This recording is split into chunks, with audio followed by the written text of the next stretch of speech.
ఇందు అయితే రాజు విషయంలో ఇంక వినాయకుడి దగ్గరికైతే వెళ్ళి తనెవరో తెలియకముందే తనని నన్ను ఒకటి చేసావు, అలాగే భార్యాభర్తలకు కూడా మార్చేసావు, కానీ ఇప్పుడు తను నా అత్త కొడుకు సొంతం నా బావ అని చెప్పని తెలిసిన తర్వాత ఇప్పుడు తను ఆ పరిస్థితిలో ఉంటే నేను చూడలేకపోతున్నాను, నా భర్తని నాకు ఇచ్చేసి నా బావని నాకు తిరిగి ఇచ్చేసి అన్నట్టుగా ఇంకా దేవుణ్ణి వేడుకుంటూ ఉంటుంది. అందరినీ దూరం చేసావు, కానీ నా బావను కూడా నాకు ఇచ్చేసావు అంటే నేను నా జీవితంలో నేను మర్చిపోలేను,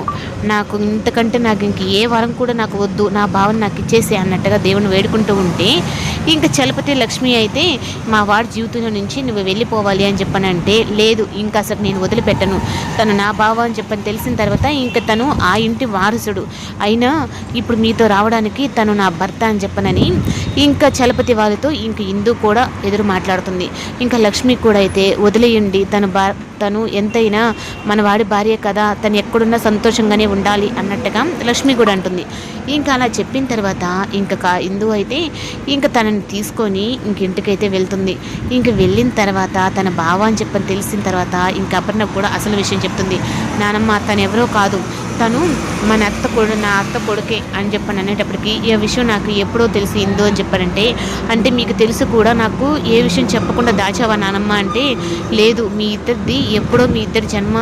మీ బంధం ముడిపడిపోయింది, ఇలాంటి వాళ్ళు ఎంతమంది మిమ్మల్ని విడదీయాలనుకున్నా ఆ ముడి తెగిపోదు అన్నట్టుగా ఇంకా అపర్ణ కూడా అనేటప్పటికి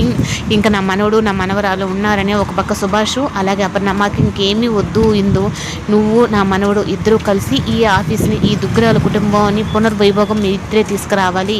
అన్నట్టుగా చెప్తూ ఉంటే అది ఖచ్చితంగా జరుగుతుంది నానమ్మ అని చెప్పనని అంటుంది. ఈ లోపల నందిని కూడా అయితే అసలు విషయం చెప్తుంది. ఇంకా చెప్పిన తర్వాత ఇంకా తను చేసి ఇంకా అలా చెప్పిన తర్వాత అందరూ సంతోషంగా ఉంటారు. ఇంక ఈ లోపలైతే ఇంకా రేఖ అయితే సైలెంట్గా ఉంటుందా, అందులో తన బావ అని చెప్పనని వాళ్ళు మాట్లాడుకున్న మాటలన్నీ వినేసి ఇంకా తనైతే ఇంకా ఏంటి